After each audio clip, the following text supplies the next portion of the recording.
Hi, I'm Barb Nangle. I'm the founder of Higher Power Coaching and Consulting. I want to welcome you to my podcast, Fragmented to Whole, Life Lessons from 12-Step Recovery. On this podcast, I share my experience, strength, and hope from recovery. I don't support or endorse any particular 12-Step Recovery Fellowship, and I don't claim to speak for any of them either. My hope is that you will find my words helpful in some way, whether you're in recovery or not. This is episode 120 with Hope. You only live once. We are actually at Baobab Tree Studios in downtown New Haven recording today, and I've invited my dear friend Hope to come with me and share about her experience, strength, and hope in recovery. And before I bring her on, I want to tell you a couple of anecdotes about my time being in recovery with Hope. She's one of the people that I get the most out of her sharing, which is why I wanted to invite her onto the show. And we were talking in the car on the way here. And I said, there's a couple of things that you've said that have really changed things for me. So one was my first year in recovery, I was really upset about something that was happening with my brother. And she said to me, Barb, it's not happening to you. And I was like, holy shit, you're right. It's not happening to me. And though that's rather obvious, I needed to be told that. And I cannot tell you how many times I've used that for myself. And now I don't even really need to use that anymore because I very clearly understand other people's shit is not happening to me. But I've also used it with clients and with other fellows in recovery to say, hey, you know, it's not happening to you. And one of the things about that was not just the understanding that it's not happening to me, but I was acting like it was. But she delivered that to me in the context of our friendship, and she said it in a very loving way, so it was easy for me to receive. Another thing, a metaphor that she shared just in a meeting in general that I found really, really helpful, and I really like, and I've quoted her a few times on this one too, is that, you know, some of us need to work with our inner child in terms of our recovery or personal growth journey. And Hope said, you know, just like with a real child, you wouldn't lock it in the trunk and you wouldn't put it in the driver's seat. You would strap the child safely in the back seat and you would be in the driver's seat and you would be in charge and you would be doing the navigating. And I really love that metaphor. And that's really whether you're talking about your inner child or just maybe like the negative parts of yourself or the, I call it my lizard brain. And what was the other one? There was one other thing I was talking about. Oh, the fence. Garden. Yeah. So one of the things that she said, I think it was in regard to boundaries specifically, which I now use in my coaching curriculum with my people that I teach about healthy boundaries, is she said, you're not going to put a fence around property that you don't give a shit about. So if you have this rundown piece of property, you're not going to put a fence around it because you don't care about it. But if you put time into fixing up that property and you really take care of it, you're much more likely to put a fence around it. So if you think about building healthy boundaries, you have to give a shit about yourself. And if you've been following me for any time, you know that for me, the core of me being able to have healthy boundaries is that I've come to care more what I think of me than what other people do.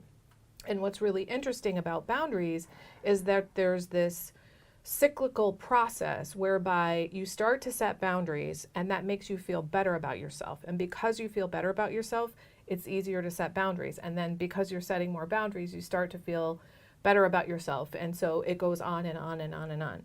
So with that being said, I want to turn things over to Hope and have her share her experience, strength, and hope with us. And thanks, Barb. Thanks for having me here and inviting me. I was pretty excited. Yeah, my pleasure. Thanks. So you asked me to pick something to talk about today, and I said, well, I was thinking about it, and I could talk about a lot of things, you know. Yes, you could, That would because you take have so much experience, strength, and hope, yeah. It would take up a lot of time. So I said, well, let me focus on experience. And when we talk about experience in meetings or recovery, it's hard to talk about our history or things that have happened to us in the past. This is where I came from. This is my story. And I want to talk about experience as moving forward into new experiences with recovery applied. And I don't mean recovery just in the terms of 12-step programs, but also therapy or guidance or any sort of thing that's helpful to us. And you know, my friendship with you has been a new experience, a new friendship type of experience that I'm having. And what, in sort of thinking about this, what I realized is that even though I do have this template laid over what friendships mean, through recovery and through wanting a different world and a different views and I'm wanting healing basically. I said, well, let me try something new, and that's where the word experience comes in. Experience is I'm going to try something new, Right. which is very scary for everyone, Yeah. right? To try anything new, and we're scared because we're fearful we won't get it right. We're fearful we're going to make mistakes. We're fearful that we won't have the support we need. We care what other people think about us. Care about, right? We have Yeah. self-judgment, judgment from others. Right. Maybe that's real, maybe that's in our heads. Who knows? It doesn't matter. But it's still stopping us from going and doing that experience. So, but the problem is that without new experiences, we don't grow. You know, we have a natural learning way of being human that we learn through experience and learn through making mistakes and errors. Every child, every person, not just child, but every person that walks around has fallen many, many, many times in learning how to walk. And we need lots of experiences to get really good at something. And I think we use the word skillful. Right, you yeah, know? I love that word. And one of the reasons that I love that word is that there's this connotation that it's learnable. So things that are skills are things that we can be taught and that we can learn. So when you're skillful at something, it means that you have practice at it or experience, which is what Hope is talking about. Right, right. Exactly. To get to a level where now I'm a little bit more confident about it, and I feel like I can do it without much, you know, worry or anxiety or fumbling or novicehood. And we need lots of different experiences. We think about experiences in sort of like the job, you know, like my job experience, my career, you know, whatever, or hobby experience. I get really good at building planes, perhaps. But we also have experiences in relationships. We have experiences in our day-to-day routines. We have money experience. We have experiences all over the place. And that's why we're basically here, I believe, on Earth to have these experiences. And so a really good example that I thought was kind of neat and interesting is that anything that we ever look at, we know how that feels to have in our mouth. We know how that tastes. We know that texture. And the reason why is because as babies, we spend a lot of time putting a lot of stuff in our mouth that we shouldn't have. Yeah, yeah. And why do we do that? Well, that's a survival thing. We do that to find out, can I safely eat this? Yeah. Will it hurt me or not? You know? And so it's kind of funny if you look around, you're like, oh yeah, I know how that would feel. You know? That's So- a really good point. Right, we have lots of experience Yeah. in that. And so much so that we don't even need to even think about it Right, anymore. It's right. just there. So, you know, this idea that we're not supposed to have new experiences is just silly because that's what we're here to do. And I understand why we might not venture into have new experiences, but if we don't venture, we don't grow, and we stay stuck and isolated. And so it's that sort of YOLO, you know, you only live once. Right. And that can be taken in a sort of like, well, you only live once, I might as well go ahead and have another fifth, you know, of Yeah. whatever alcohol's my favorite. You know, I only live once. Or it can be applied to, well, this is something I've always wanted to try. It's the opportunity's right in front of me. Let me go ahead and try. Right. So I would call that a mature way of YOLO, Right. Like as opposed to the immature adolescent way of YOLO. Yeah, yeah. Right. And, you know, is this going to help me or harm me? You know, well, maybe I don't even know that. But maybe, you know, it seems like, okay, like a safe one would be, well, I'm in the coffee shop. I've always wanted to try the pumpkin latte. And look, they have it on the menu. So I'm going to go ahead and try it, you know. There might be fear like, well, I only have enough money for one latte or one coffee. You know, nobody else is having it. It's in the off season. There's like, could be this whole bunch of garbage coming at you. But hopefully through your recovery work, you get to the point where you're like, all right, yeah, all that stuff may or may not be true, but I'm still going to do it anyway. And it's really these confidence building exercises. You need to do those things in order to build some sort of trust in yourself that I can make good decisions, you know, and that's going into maturity and adulthood. You know what, this reminds me, there's a saying that I actually learned in the world of entrepreneurship, but I think it's equally applicable in life in general, but also in recovery. And that it was when I was trying to become a coach, and I was like, I don't know what to do. And they were like, you just have to coach people. And I'm like, I don't know how to coach people. And I was told, you don't get better at something by not doing it. And I was like, oh, that seems patently obvious. And it's the same thing here. Like, if you want to be good at, like, there's a lot of wannabes something in recovery, people that want to be something, but they have all these excuses for why they can't do it when they haven't actually tried, right? And so you can't get better. They want to be perfect at it before they start doing it. And so what you're saying is, you know, we have to take those baby steps and get the experiences and then the feedback from the world. You know, and part of that feedback is, how do you feel when you're doing it? If it lights your fire, keep going. If it scares the shit out of you, you know, maybe you might want to take a pause. Yeah. Yeah. And even then, you know, you can have fearful situations that may just be fearful because they're new. You know, that not necessarily anything bad's going to happen there, but you haven't had that before. You know, you can use the word of point of reference also. How many points of references do you have? You know, do they lean towards the negative side of experiences, or do they lead to the positive side of experiences? And really, we're all walking around with our own perception of the world, you know? So, but you're absolutely right. It's the application. And so that comes to my next point I wanted to talk about, was that, you know, I have to apply. I want to grow. I want to mature. I want to become authentic. I want to become the highest form of myself while I'm here on the earth. And I have found that I need recovery in order to do that. I need to stay sober in order to do that. You know, so I'm going to take whatever recovery, therapy, guidance, spiritual direction, whatever help that I'm seeking, that I'm assuming people want because they're like in this sort of thing, and apply it. You know, I'm going to think of it as like a big can of paint. I'm going to dip my brush into that paint. I've already investigated the paint. I know the color. I know the matting. I know the dry time. I know everything about that paint that I can possibly know through literature and reading and talking to other people. But now I'm going to take my paintbrush and really get in there, get a big dollop of paint, and paint whatever situation I'm in, either work situations, romantic situations, children situation, housekeeping situations, self-care situations, any situation that I need. And I'm going to apply that recovery, apply that guidance, apply that therapy, meditation, whatever it is, and see how it works. Yeah, I would say there's a common phrase in recovery, which is, you can't think your way into right acting, but you can act your way into right thinking. And like, I read a gajillion self-help books and went to therapy for years and barely made any changes at all in my life. And like, one of the huge differences in recovery is that action is required. You must act. And so reading is not recovery. Action is recovery. Right. Yeah, and I totally agree with that. And I am an action type person. So yes, we've become actors rather than reactors. We're not reacting to the world around us. We're acting upon the world. Right. And deciding how we want to live and then going in that direction.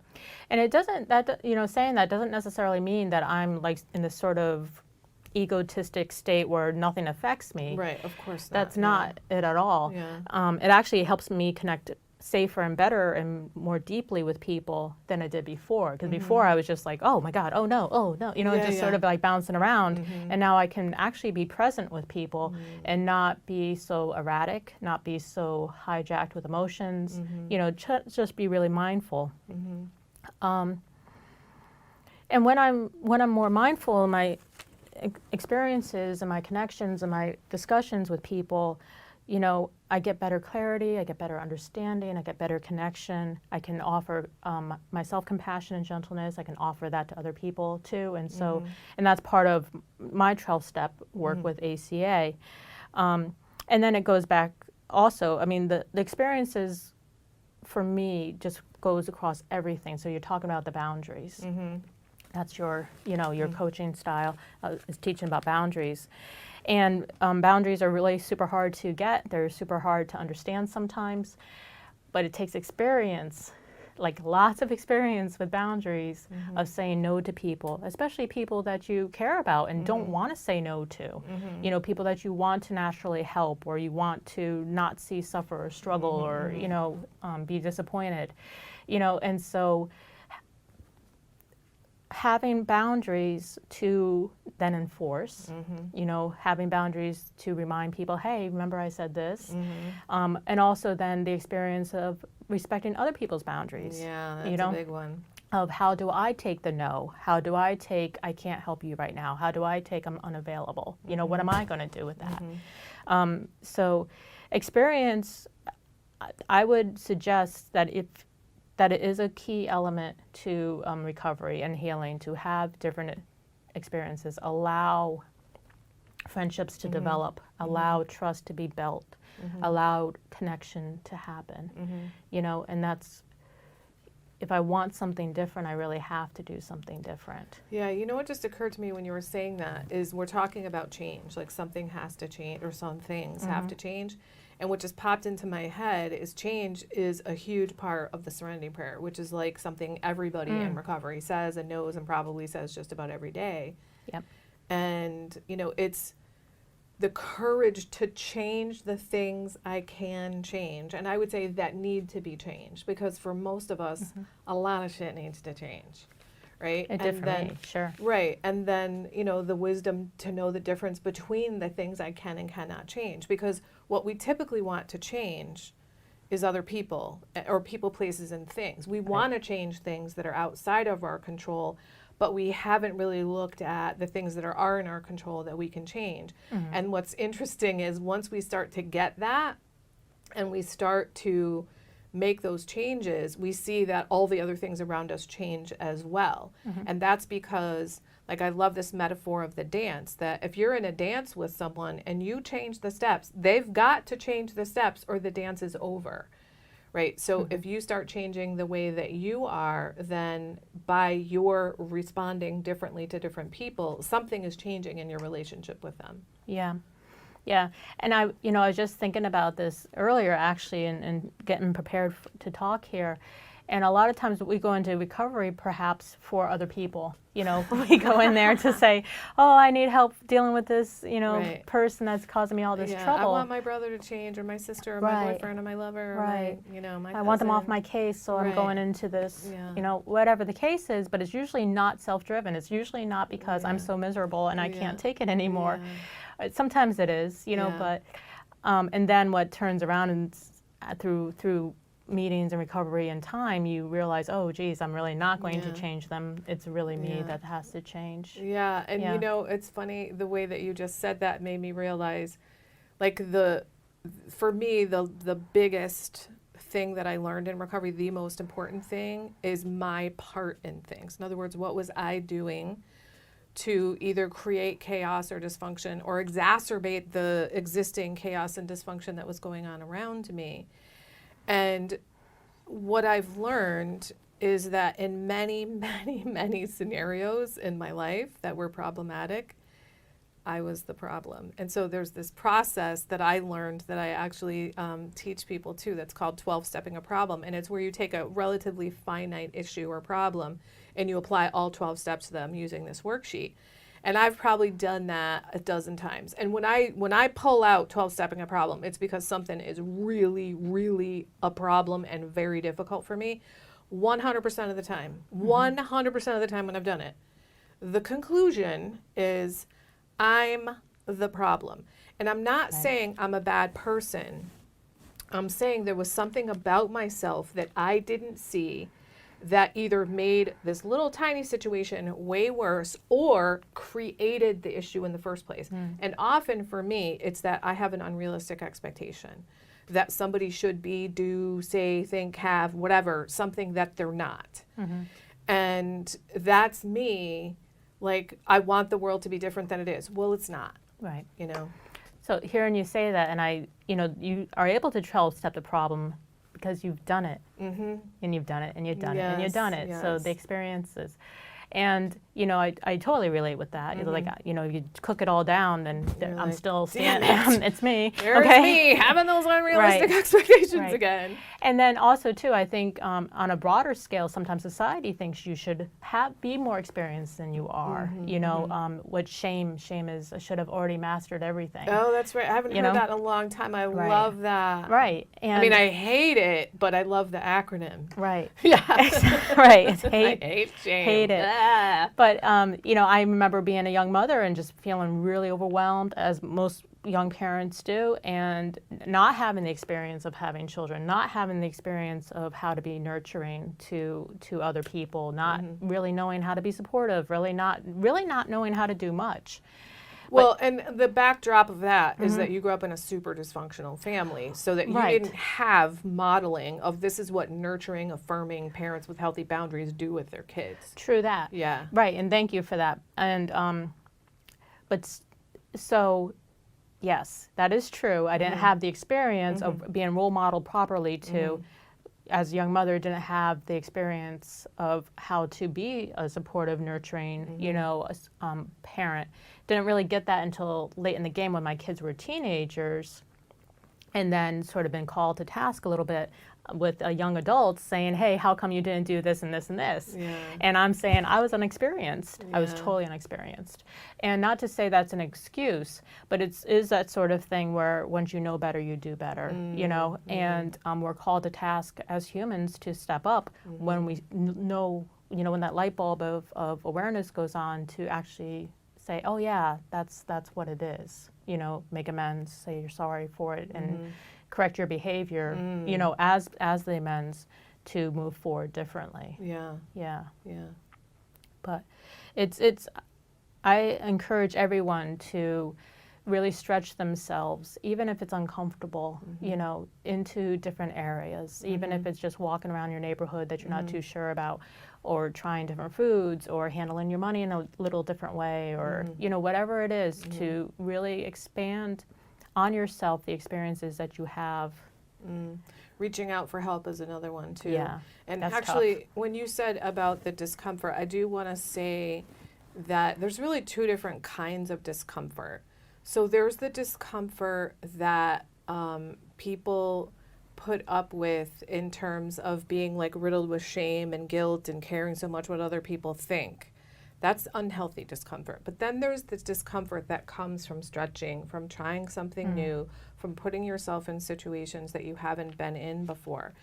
And I would say, what's the end goal of the discomfort? Like, where are you trying to go with that? Like, if you're trying to people please with the discomfort, not good. But if you really want to be a better person, a more well-rounded person, a healthier person, and you have some discomfort with that, then that's the good kind of discomfort. And I would go so far as to say you simply cannot grow and change without getting comfortable with discomfort. And that leads me to something else. And I know that I have a podcast on this, and I think the title is Comfortable versus Comforting. And I would say that for many of us in recovery, and you know, many other people too, that we do things that are super dysfunctional because they're, quote, comfortable, but they're not comforting. And the reason they're comfortable is because there's a well-worn groove in the pattern of our lives. And I'm thinking about, I was just talking with somebody yesterday who teaches kids gymnastics. And there's this little boy who's only 5, and he does things that are hurtful to himself and to other people, and he knows that he's doing it. And so when she was trying to talk with him about why he's doing it, what was the word that he said? He said some word that meant comfort. That's a little kid word. I can't think of what it was. And it's like what he was essentially saying is, when I hurt myself, it's like I know where I end, or something like that. And like, they know that this kid is growing up in a pretty dysfunctional family, but they also at the gym feel like we're the greatest hope this kid has right now, you know, in terms of what they know. But it's like that we do things that are comfortable but not comforting. And so we want to move to things that are comforting, and sometimes that includes discomfort on the way to growing. Right. Yeah, I think that's a really good point. And I think about, you know, there's no birth that's painless. Right. You know, all Yes. sorts of growth. It's, Yeah. not just humans, but Yeah. everything, every living thing, there's pain in their growth. Yeah. And even in that birth, Mm. there's no death in it. It's just gonna, Right. go on to a new life. But Yeah. I want healthier identities. I want a healthy ego. I want, relationships and friendships and work environments that are better for me, and I have to allow me to grow out of the old into Right. the new, and Right. perhaps a new identity, new birth, Right. that has the pain in Yeah. it. When you just said that, I was thinking we want to be in environments and relationships and homes that energize us, not that drain us. And that's a good way to think about the comfortable versus comforting, or whether it's good discomfort or bad discomfort. Does it drain me or does it give me energy? Right. Like I'm absolutely thriving in my life right now. And I remember saying to somebody one day, I generate my own energy. And they were like, what? Like, how is that possible? And I just said it. I wasn't really thinking about it. I'm like, oh, well, it starts with me taking super good care of myself. Right. Like, I take really good care of my physical body, my emotional health, and I'm higher powered. Right. Like a lot of that energy comes from my higher power. So, is the environment nurturing and affirming me and giving me energy, or is it sucking the life out of me? Right. And once again, without those experiences, you wouldn't have those answers. Right. If you didn't try to take Excellent better point. care of yourself, if you didn't try to go start taking walks, or if you didn't try whatever it was, you wouldn't. Yoga. Okay. you wouldn't be, in where you are now. If you didn't go into those rooms, if you didn't have those decades of therapy or decades of self-help recovery books. I mean, they all add up. Yes. It all adds up. So Yeah. any small movements towards something better and different is movement. Yes. Yeah, absolutely. So we only got about 4 or 5 minutes left. Any last points you haven't gotten to yet that you want to make sure that we cover? I think I would just say that even if you're scared, just do it. Just Yeah. go and have that experience. And really put yourself out there. We as humans go through a lot, and we are resilient. So use that resilience for your own benefit. Get courageous and go forward. So I would add that if you're super scared about doing something new, that share that with another human being. So you want to make sure that you're sharing it with somebody that is safe to be vulnerable with. And one of the things that I teach people about, especially when they're going to set a new boundary that's really hard for the first time, that they bookend it with someone else. So bookending can be as simple as I text somebody, I'm going to do this thing, I do the thing, and then I text them afterwards. So I bookended my thing that I did. But really serious bookending is I call somebody up, I have them help me think through what do I want to do, what do I want to say. Then the day I do it, I call them beforehand, they reassure me, they help me process my difficult emotions. I go, I set the boundary, and then I call them after I'm done, and I'm able to process my difficult emotions with them rather than the person I set boundaries with. And this way, when I'm doing the thing that's hard, whether it's setting a boundary or something new that you're saying, on at least a psychic level, subconsciously, I know someone is with me. I'm connected to someone else. I'm not alone. I'm not abandoned. And it makes things a lot easier because humans are wired for connection. We are wired for connection to other people. So if you really want to try something new and you're super scared about it, find someone to be your partner, whether they actually do the thing with you or not, or they kind of metaphorically hold your hand through the process. Absolutely. Yeah, Yeah. I think that's true. A lot of my new experiences when I first started trying to, have a different way of life and apply recovery was with groups of people or was sharing with, this is what I'm going to do.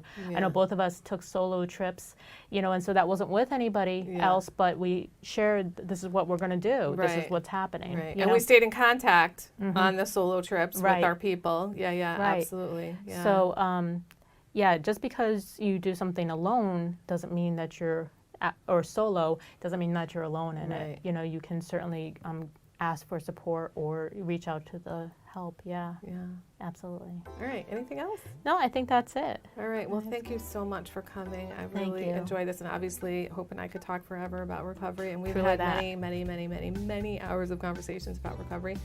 And I thank you so much for tuning in. Have a great day.